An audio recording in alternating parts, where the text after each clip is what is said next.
This conference will now be recorded. Well, there you go. The conference will now be recorded and we'll get started this morning on a beautiful Tuesday morning here in Nacogdoches County. I want to thank all of you folks for dialing in this morning and participating in, I believe, the 29th COVID-19 conference call. For those of you who don't know who I am, I'm Wayne Mitchell with the Nacogdoches County Chamber of Commerce. I do want to remind you that this call is being recorded and will be posted on YouTube later this afternoon. In addition to that, members of the media have been invited to participate on the call as well. So we welcome our media partners here in Nacogdoches, and we look forward to your questions today as we move forward on the agenda. I'd respectfully ask all of you to put your phones and your computers on mute, please, until we're ready for questions. Again, I remind you that the Chamber has a wealth of information which changes on a weekly basis at www.nacogdoches.org, and feel free to visit the Nacogdoches COVID-19 resource page. We'll begin with our first presenter this morning. I believe he's on the line right now, and that is Nacogdoches County Sheriff Jason Bridges. I want to welcome Sheriff Bridges to the call today. We'll continue the same format that we've used in recent calls. And with that in mind, Sheriff Bridges, would you like to have an opening statement before we move into the questions I have for you?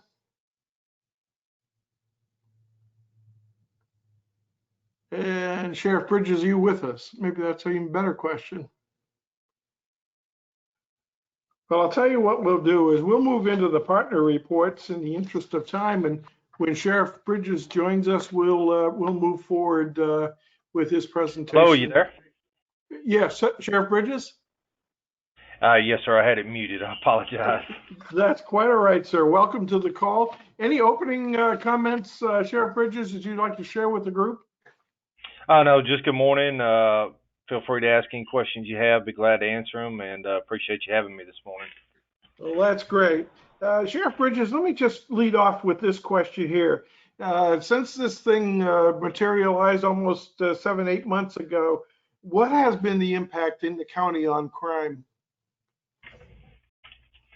Well, when it started, obviously people had different, there's a lot of unknowns there, and law enforcement had to take different approaches, and I think it scared, and it should have. I mean, it scared a lot of people, and even scared the criminals. I think for what we seen there at the beginning was that crime was down, and there was less people out doing things, so it was less of an impact on the crime. Of course, law enforcement, we wasn't making as many traffic stops, and we would probably be a little bit less proactive than what we usually would be. But there just wasn't a whole lot of movement in the county. And did that change over time? It has. We have seen, of course, this time of year, we always see this as we get closer into the holidays and toward the Christmas. Burglaries usually pick up, and it's a common thing that happens every year. We'll start seeing a few robberies here and there, convenience stores and things like that. We haven't had any robberies in the county. We have had a slight uptick from where we were at in burglaries in the county, but it's pretty much the norm of what we have this time of year. Did you get a sense at all that the layoffs and the displacement of employees contributed to any of that? I wouldn't say displacement of employees. We have had a hard time, mainly in the jail with the employee staffing. We had up to 16 people out at one time, which was a pretty hard lick for us. And most of those employees came out of the jail, so it did create some staffing issues, and we had to pull some different resources and different personnel from different positions to fill those voids. Sheriff Bridges, did you get a sense at all that that COVID-19 had any impact on domestic abuse or child abuse in the last 7 or 8 months? Well, we have known that with studies with more kids being home, I think we haven't seen, I wouldn't say a rise in cases in sexual abuse with children. We have responded to more domestic abuses, uh, people being at home, people fighting, things like that. We did see an uptick in those cases. Of course, with kids for that time period, probably around the nation of being out of school, uh, it was less subjectable for some of those things being reported, as school counselors and things may have seen those issues occurring and reported those to CPS or law enforcement like should like they should do. And again, Jason, what's been the impact on you and your colleagues in law enforcement? You must have had to change protocols in order to continue to serve the public. Well, we've had our challenges like any business has, and it's been great challenges, and we met them head on, and we've had to be uh, very diversified as we've gone through this. We've made changes, we've made mistakes, we've had to get on top of it like many places have. But some of the things that we did early on really helped us be successful. We didn't have our first case of COVID in the jail till mid-July, uh, and that was July the 12th. 12th and 13th, we had two inmates come into the jail. They was both asymptomatic, so they got past our screening process. We didn't know for a week, past a week inside the jail, that they were positive for the coronavirus. By that time, it already did its damage in the jail. But we had some great screenings and some great measures in place, great cleaning that we were doing, and all the protocols that we had in place helped us keep it out of the jail for a long period of time. We did get up to 107 cases in the jail at one point. Within a 5 week period, was able to get those numbers down and and have zero infected in the jail. We do have one right now. We don't know if it's a false test or a positive test. We have one person in the jail, so we're going to retest them, and we have one employee out. We haven't had a case in probably 6 weeks, so we've been doing pretty good. Uh, there's been many challenges, many things that we've changed. One of the all sheriff's office are responsible for the transport divisions of bringing in inmates that are arrested on warrants and things out of other counties. We've changed some of our protocols on that, of what inmates that we will go get, what inmates we will transport, as all sheriff's office has done. And what we're trying to do is just limit the exposure of the COVID in the jail. Obviously, we're in a setting that the disease can thrive in. Inmates are in close proximity to each other, so we're doing everything we can to keep the coronavirus out of the jail and keep our staff and the inmates healthy. And Sheriff Bridges, how would you evaluate the business community's compliance with the COVID-19 protocols being promoted by the governor and others? I think it's been great. I think our businesses have done a great job. Early on, there was a lot of discussion about when some of the orders have came out by the governor. We went around to a lot of the businesses and spoke with the businesses, and just answering any questions that they had, help them understand what the governor's order was, ask them if they need anything to be in compliance, what they needed to do to be in compliance. We were there to help and basically just get that information to them. We seen a lot of businesses change what they were doing over the course of that time. That is, I think, really has helped. I go out and eat out, and every day at a different restaurant, and our restaurants have did a great job and social distancing and some of the measures that they have in place. And I think all our businesses have done a wonderful job here in Nacogdoches. I go out of county here and there, and I think our county versus some other counties, I think we're ahead of the curve, and I'm proud of what our people have done here. Have you had to address any issues of non-compliance with citizens in terms of protocols when visiting businesses and whatnot? I don't believe it's been very minor. What we have had has been very minor hardly none at all. And I think the protocols that the businesses have set in place has helped and did a great job, and relieving a lot of the burden off of law enforcement of having come in to to to take enforcement action or to try to take enforcement action. I think the businesses have done a great job, so it's kudos to them. That's great. As it relates to COVID-19, what is the most difficult part of your job today as sheriff? Well, the jail is probably the hardest job. You know, we have 200 an average of 260 some inmates in the jail at all times. Uh, it's just dealing with that. As everybody on here knows, the the typical medical issues that everybody has now gone away, and obviously we deal with people that are arrested. Some of these people, they never go to the doctor. They're drug users, alcohol users, and things like that. They don't take care of their body. They come into jail. First time they're probably getting medical, seeing any type of medical aid is when they come to jail in years. And so we're dealing with all those issues like we normally deal with, and then they have underlining issues as well. So, it's a big concern of keeping the coronavirus out of the jail. We're responsible for those inmates' health. We're responsible to get them to court healthy. And it's a very big concern of how the coronavirus can thrive inside of a jail. And although we have some great protocols in place in the jail, we are in an older jail. It's not set up like some newer jails. So we're limited on things that we can do.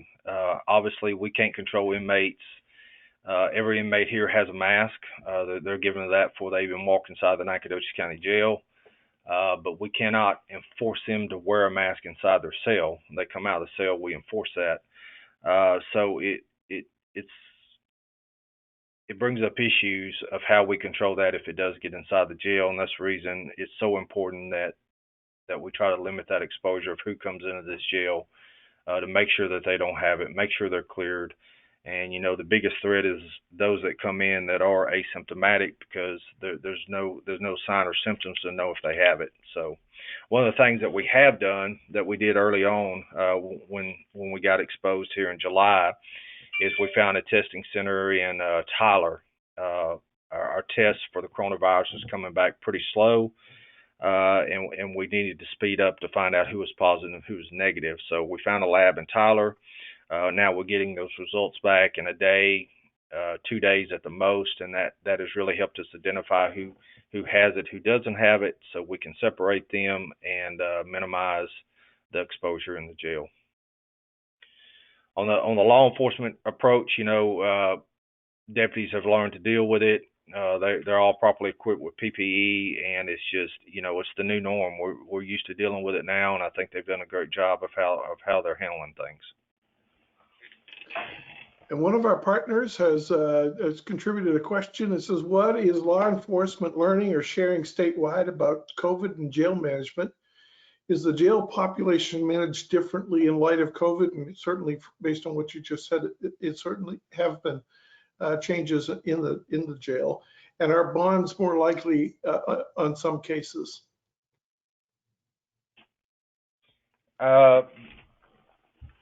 Different jails in bigger cities have done different things. Early on, we did try to get some people out that were not a threat to the public. Of course, we're always trying to do that and reduce our jail count if they're not a threat to the public. If we can PR bond them and things of that nature, we'll do that. We have learned a lot. We've learned a lot from other jails. We have the Texas Jail Standards, who's Texas Commission on Jails. They send us information all the time from other jails to get everybody on the same board.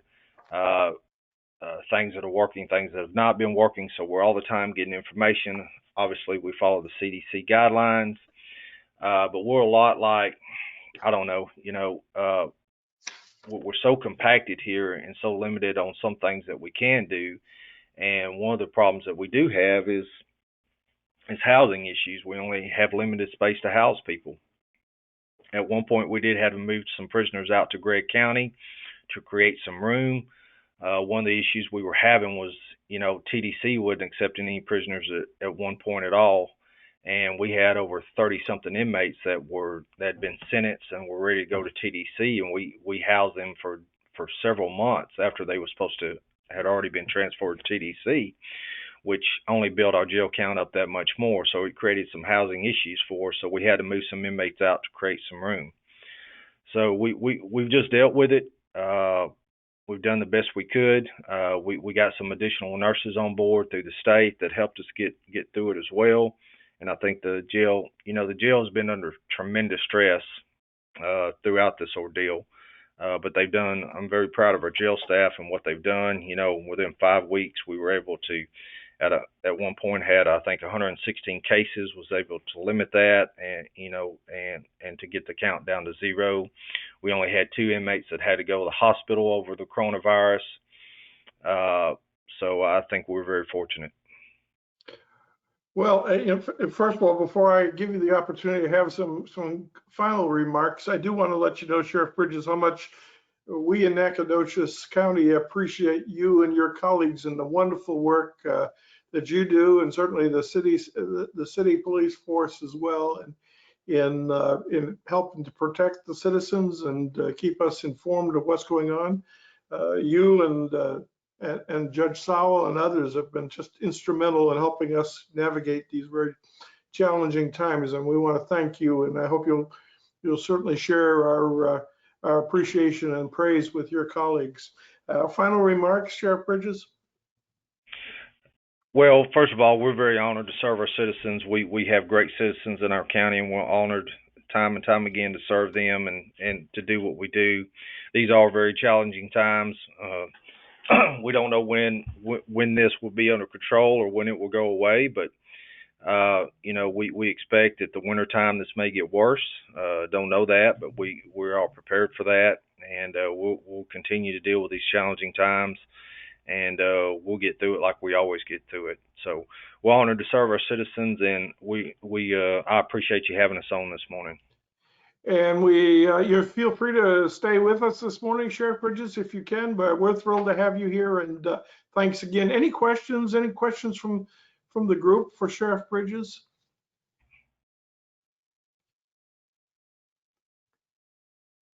Look at that, you took care of everything, so there you go. Well, thank you very much, Sheriff Bridges. We'll move on with the agenda. I don't think Dr. Gordon is on the phone, but I just want to double check to make sure. Dr. Gordon, are you with us right now, sir? If not, I do know that Larissa Philpott is with us, the president and CEO of the Nacogdoches Economic Development Corporation. Good morning, Larissa. Good morning, Wayne. Thanks for having me on again. Just a brief bit of good news. NEDCO and the city's Main Street program are hosting an Imagine the Possibilities tour on November 6th from 3 to 5 and November 8th from 1 to 3. I know everybody is familiar with the couple of downtown businesses that we've had close. I think only one of them was due to COVID. The others were just bad timing for 2020. And we miss those businesses. But the result is we have a lot of opportunities. And so we have several businesses several spaces that are available for lease. We have several spaces that are available for sale.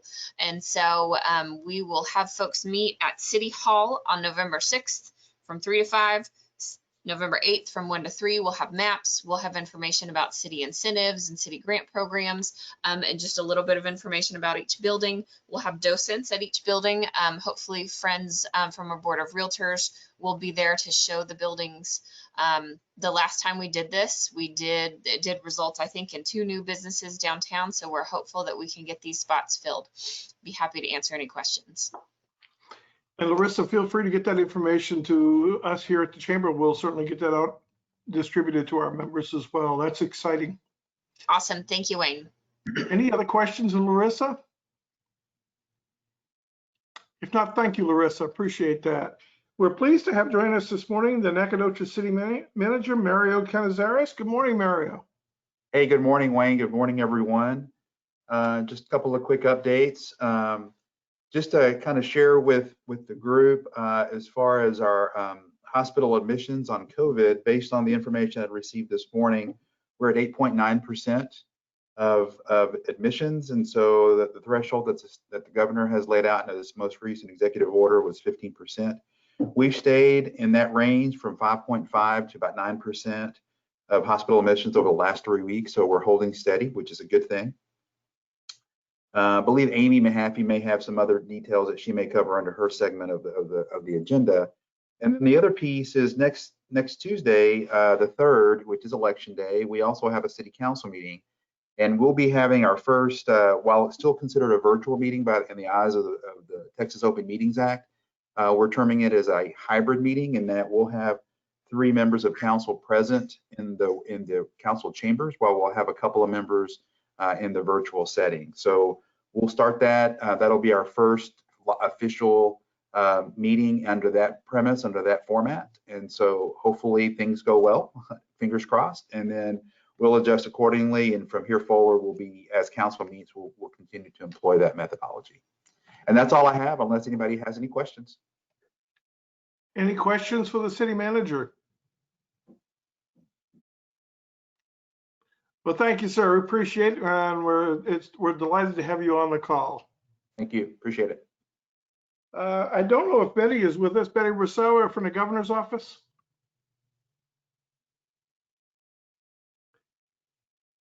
I do see our colleague representing the hospitality industry, the executive director of the Nacogdoches Convention and Visitors Bureau, Sherry Morgan. Good morning, Sherry.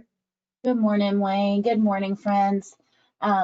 Last week, I was able to report to you that our hotel occupancy for the month of September, while still down, was only down by 9% over where we saw it in September of 2019. So we were able to close out our fiscal year in relatively good shape. We are faring better than some of our other similarly sized counterpart destinations. For the last 2 Saturdays, we have seen increased traffic here at the visitor center. This past Saturday, there were well over 80 people that walked in, and the Saturday before that, it was over 100. So what we are seeing anecdotally is that when people are feeling the need to get out of their homes and stretch their legs and switch up their surroundings, they feel comfortable coming to Nacogdoches, and that is in no small part due to this community and the partnership that we have and the culture that we have created and continue to provide for our visitors. So thank you to everybody that's doing their part. I know it's getting tiring around this time. We're wanting to get together with our families and extended families for the holidays. We're still not out of the woods yet. So I encourage you to keep up best practices and safety protocols and keep yourself safe and keep those that you love safe as well. We have 2 partnership or sponsorship opportunities available for some upcoming programming here at the Visitor Center. I am happy to announce at 8:30, I was on the Chamber Board of Directors call and announced that we had some Christmas tree sponsorships still available for our 9 Weeks to 9 Flags Christmas celebration. But all of those trees have now been sponsored. So for the first time, we will have community-sponsored Christmas trees on display in the Visitor Center for those to come by in safe numbers and get a bit of the Christmas spirit. So thank you to those sponsors for the Christmas trees. And we have just 2 opportunities for sponsorship for our drive-in movies. That is a great opportunity for a business to attach their name and their brand to a programming effort for the community that really is satisfying a need, scratching an itch of, those are some good feelings attached to that. So if you are interested in one of those final 2 opportunities for sponsorship for a drive-in movie, please contact Joanna Temple in our office. And finally, just thank you all for your continued support of the work that we're doing here at the Visitor Center. We are grateful for it and we appreciate each of you. Hope you all have great weeks. Thank you, Sherry, and thank you to you and your staff for all the great work you folks are doing on behalf of Nacogdoches and Nacogdoches County. We appreciate it. I don't think Representative Clardy's on the phone, but I just want to double check. And we will now Wayne, welcome. this is Jerry Yes, Jones. ma'am. Hi, Jerry. Go right ahead. Hi, Representative Clardy wanted to be on the call, but wound up having to get on another call. So he asked me to just get online and make sure that we reminded everyone, that early voting continues and that you can find all the details about election sites and things like that for early voting. It continues through this Friday. And then, of course, Election Day will be next Tuesday, November 3rd. And we want to just encourage everyone to start making plans, if you haven't voted, to get out and do it, and to do it safely. But by all means, participate. So thank you so much. That's all I've got. Thank you, Jerry. Any question of Jerry? And again, thank you, Jerry, very much for that. Appreciate it. Would you please welcome the President and CEO of the Texas Forest Country Partnership, Nancy Wyndham. Good morning, Nancy. Good morning. It's great to be here. Thanks so much. Quickly, we'll go over a few points. First of all, I visited with the DECOG office this morning. They have hired the regional disaster person. His name is Tyson Silas. And they also have hired a full-time person to focus on the broadband program.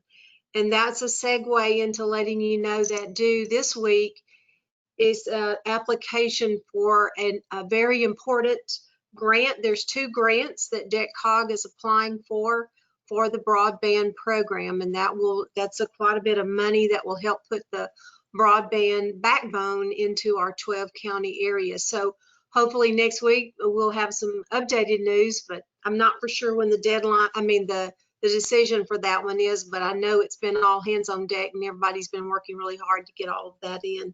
So that's really good news. Also attached on, I don't know, Kelly, were you going to put it on the chat or send it out? There's a couple of reports that DECOG distributed, so I'd like to share with you.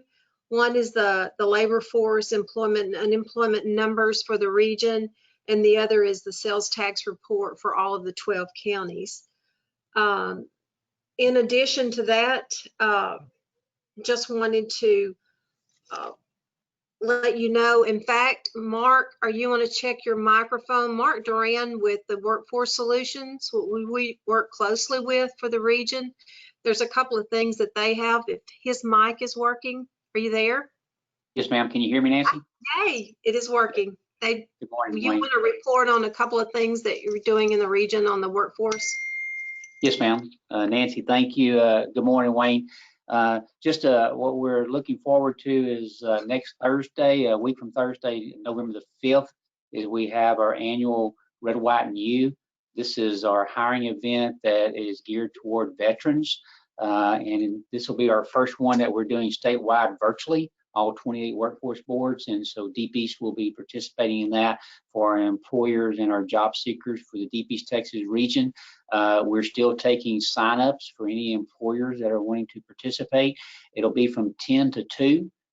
10 to 11 is for veterans only, and then from 11 to 2 is for all job seekers. And so we're still trying to recruit both job seekers and employers.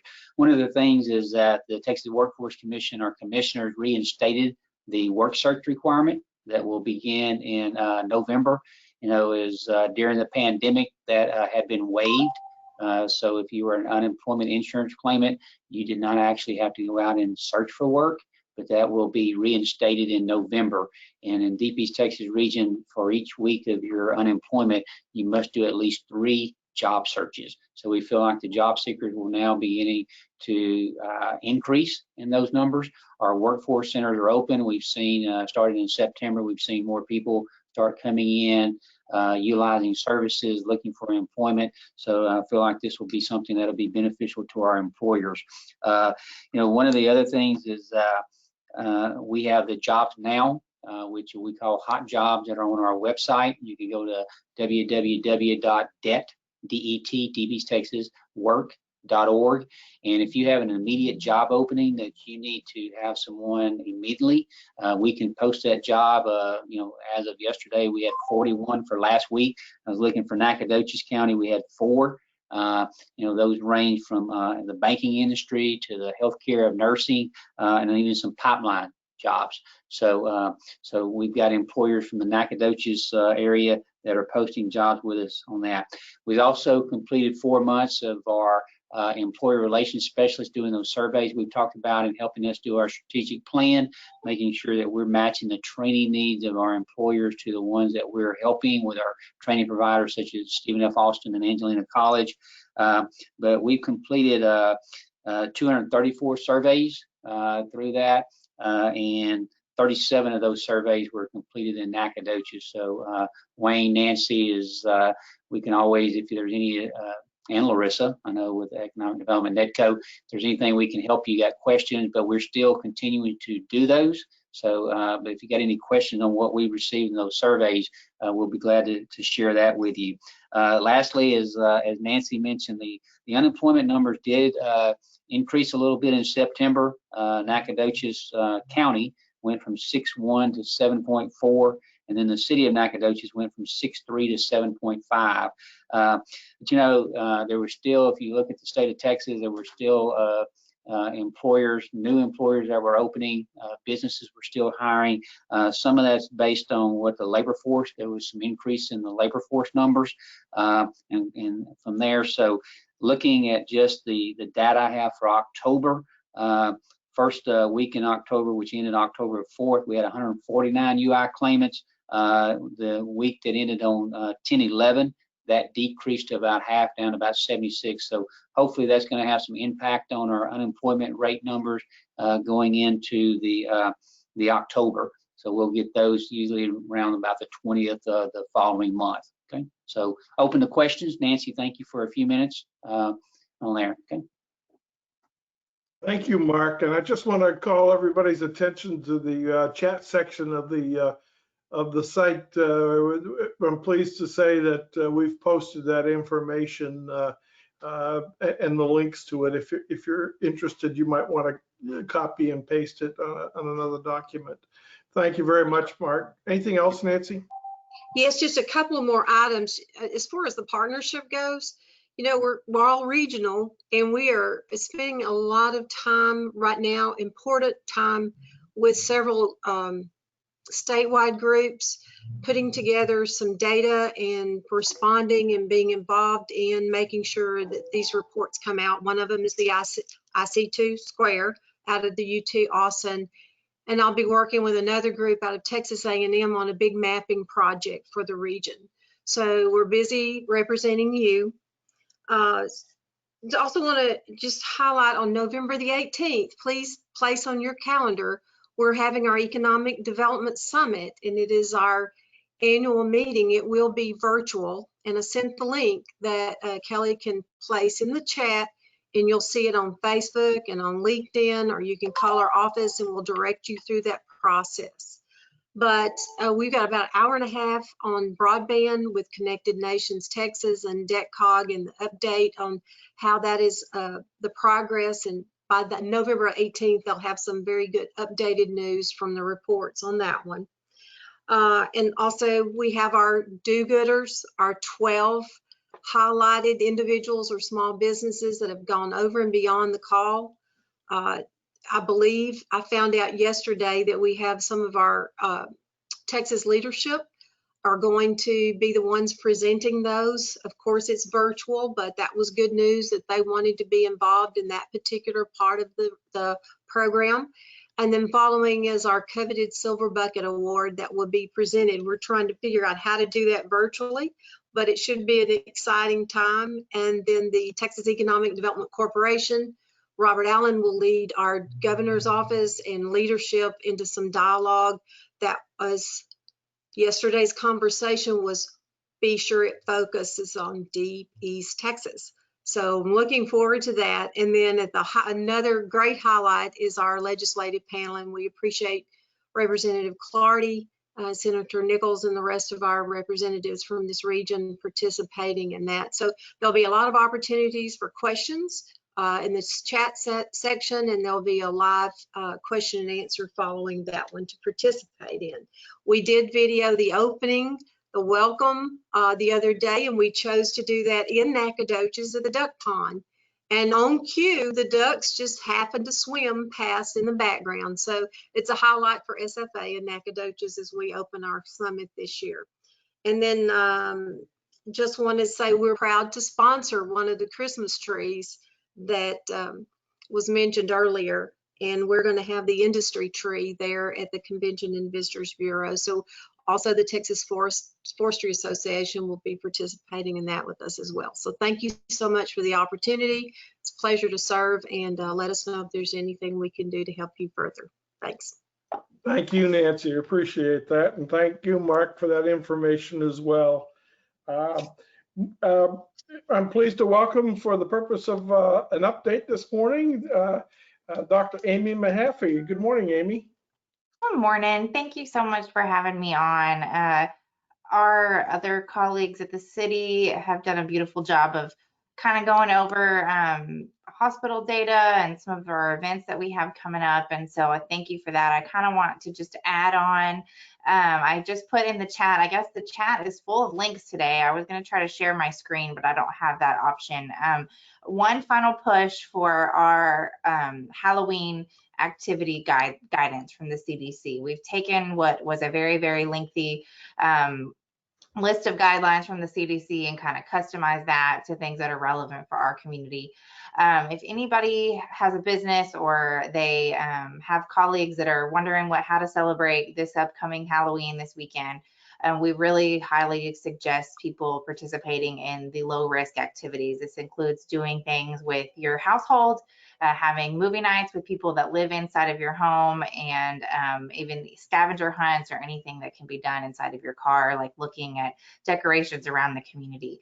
There are some high risk activities that we really want people to shy away from. We do not want any super spreader type events, including haunted houses, any type of fall festivals that may take place with people outside of your home. Anytime that we find that people congregate with others that do not live in their household, that's when we see an increase in cases.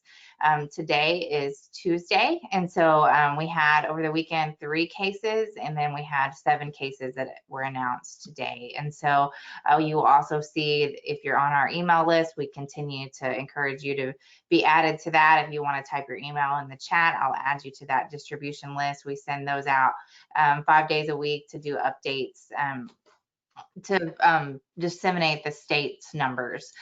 These numbers come directly from DSHS. We were finding that the lag time of the reporting back to us from the verified state data was taking a while. And so as time has gone on, you'll see that this reporting looks a little different for us than it did 8 months ago. But we're proud to have continue to have really accurate numbers, and to see the trend lines that we release every Tuesday for a 7, 14, and 21-day moving average continue to not see incredible upticks. We really continue to want to encourage everyone to stay home during the upcoming holidays, where Sherry mentioned, people are starting to want to feel the need to get out and about and to do things. And while we sympathize with that, it's very, very important that people continue to take this seriously and to continue to monitor our community. And so with that, if there aren't any questions, that is my report. Mr. Mitchell. Thank you, Dr. Mahaffey. Any questions of Amy? Okay, well, I'm pleased we haven't heard from this person in quite a while, and it'd be interesting to get our update this morning. Would you welcome, please, the director of the Expo Center, Anita Scott. Anita, are you with us? Good morning, everyone. Can you hear me? Yes, ma'am. Okay. Good morning. Yes, so we're over here at the Expo Center. If y'all are passing by and you see a bunch of DPS troopers cars here, it's no reason to be alarmed. They're here practicing and training for their things that they do. And so just wanted to let y'all know that we're busy over here at the Expo Center. I don't know if any of y'all know about the JCs. I heard Amy mentioning a little bit ago about haunted houses and things like that. And so, you know, the JCs is known for that. And unfortunately this year they're not able to do that. So they've come up with the drive-in movie. So they're going to do that here at the Expo Center on the 30th and the 31st. So we're excited about that. That's going to be the first time for us to do a drive-in type event. So we're excited about that. They came out yesterday and we looked at the parking lot. And of course, I think they probably, Miss Amy helped them with a lot of their things so that they could be in compliance with the CDC and things like that. We also have the Nacogdoches County Area Go Texan. It's coming up in November. So we're doing some events, you know, and trying to stay busy and do things that we can. As Sheriff was talking about the inmates and stuff, you know, we rely heavily on inmate labor here at the Expo Center. So a lot of questions was been asked about youth rodeos. We do a lot of youth rodeos, and so we hadn't been able to do those youth rodeos lately. And that's due to not having our stalls up and then being able to keep everything clean and things like that. So without those inmate labors, which we totally understand, we're not able to do the youth rodeos. So we've had a lot of questions about that, and we just wanted to let everybody know why we're not doing the youth rodeos. And then I don't know if y'all have heard the reports on the Piney Woods Market Show. You know, we didn't get to have the Piney Woods Fair, but we did carry on with the market show, and that was a huge success. Last year it was $152,000 that they raised during the premium sale. This year it was over $225,000 that was raised for the youth here in Nacogdoches for the premium sale. So that was big, and we were excited about to be able to continue to do that for the kids. And and in November, the 28th and 29th, we have the gun show that's coming up. That'll be at the end of next month. And then, of course, I'm working on the Nacogdoches Pro Rodeo and Steer Show. I talked to the judge and told him, I said, listen, this is my time to start getting ready for the rodeo. So I just needed you to know that. And until I'm told differently, he said, carry on, you know, do your planning for the rodeo and we'll see what happens. So I'm doing the rodeo, working on rodeo stuff, all the applications and all that kind of stuff that has to be done way in advance. And while I have all of y'all's attention, one of the things that I'm thinking about doing is I would love to be able to incorporate the golf tournament, a fundraiser. Of course, I've never stepped foot on a golf course, so I would need a lot of help. And of course, we'd have to talk to county judge and all that stuff. But that's something I would like to do if it's possible. Well, thank you. Any questions, Anita? Anita, thanks again, and it's great to see more activity out at the Expo Center, and I'm sure you and your staff are excited. So yes, sir. Yes, sir. Thank y'all. Great news. Well, certainly last but not least this morning, it's my pleasure to introduce the president and CEO of the Nacogdoches Area United Way, deep in his campaign, Gary Lee Ashcraft. Good morning, Gary Lee. Morning, Wayne. Wayne. Hang on, I just shut off that other computer. Surprise, Wayne. I didn't even see myself on the thing here. That would be the agenda. So here I am. Yeah, we're the things we're working on, of course, is the campaign. It's doing very well. They're reporting in. This is the time of year that we try to get folks to wrap it up. We have extended the campaign, believe it or not. I blame everything on the COVID. You know, you got the Walmarts, you got the COVID. So we, with all due respect to those who have hurt and died on that, but we are extending the campaign to November 23rd, and gives us a little more room to talk to people, and it also gives folks a little more time. It's a little more difficult to run workplace campaigns at this time, but they're doing it, and we're so happy. We're probably halfway through to our goal of 300,000. On the other side of our work, we have the turkey trot coming up on Thanksgiving morning. Kenny Rena, our chair, is also the chair of the turkey trot, along with Caroline, and they have put together a on-time real 5K that starts about 8 o'clock that morning of Thanksgiving, and so you can get out there and run the 5K safely, COVID safe, and we run off some of those calories before you load up on those big old turkeys that Charlotte loves so much. So reminder, she's a vegetarian. So that's coming along quite nicely. So for all of you who are runners or who want to be runners, come on out and we will treat you right on Thanksgiving morning at Pecan Park. And in final news, I will tell you, we are still working on the parade. The parade, as you know, it will not happen due to COVID, but we've got alternatives that we're working on.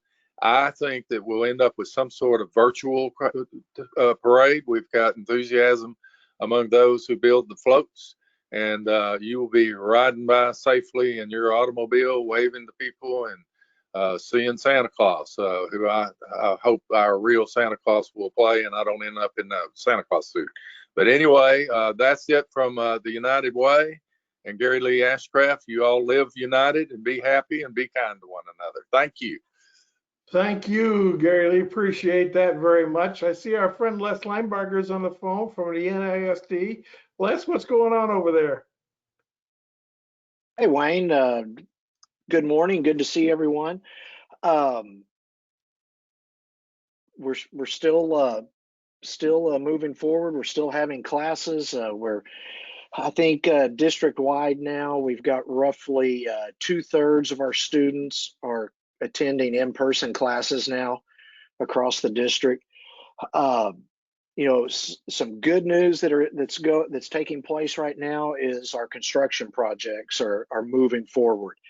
And if you take a drive out on the loop, out on Southeast Stallings Drive, you can really see the physical shape of the new Emmeline Carpenter Elementary School starting to become visible. A significant portion of that steel has gone up at the site, and the entire foundation has now been poured. And across the street, you can see that the expansion of McMichael Middle School is continuing. More cement's been poured there, and there's steel going up as well. And when that project is complete, it will allow us to consolidate our 2 middle schools there at the McMichael site. And then something of interest to our business and industry partners here in the community, the CTE Center project at Nacogdoches High School is continuing to progress, and that's on the back side of the campus. It actually fronts Maroney Drive. But that facility will be used for projects with our high school students. It will greatly expand our capabilities in providing career and technical education opportunities. There will also be a way for Nacogdoches business and industry partners to use that building for continuing education opportunities as we move forward as well. So those construction projects were paid for by that 2018 bond proposal that the chamber and that NEDCO were so generous in helping us promote that. And we're still 2 years later, we're coming up on the 2-year anniversary of that election. We're still so grateful to the community of Nacogdoches for generously supporting that bond proposal. But Wayne, that's all I've got. Oh, one other thing, we Friday night, we were able to have our first home football game of the season at Dragon Stadium. And while we're disappointed NHS couldn't hold on to its 4th quarter lead against White House, I do know our student groups, our football team, our drill, our cheer squad, our marching band, they were genuinely thrilled to be out on the field and performing in front of the home folks Friday night. But anyway, you guys have a good day and a good week. Thank you, Wayne. Thank you very much, Les, for that report. And we appreciate everything you folks are doing as well. Any other announcements that anybody has or questions that you want to submit? Well, if not, first of all, I'll thank all of our presenters today, especially Sheriff Bridges for joining us and giving us that very thorough update on the impact of COVID on crime in Nacogdoches County. I want to thank all of our contributors today. And most of all, thank all of you folks that took time from your very busy schedules to join us. And we'll look forward to seeing you a week from today. Please have a great week. I would remind you that I'm going to leave the chat section up for a little while in case you haven't copied some of the links associated with it. So I'll keep those up for a few minutes. But again, thank you, everybody. Have a wonderful week.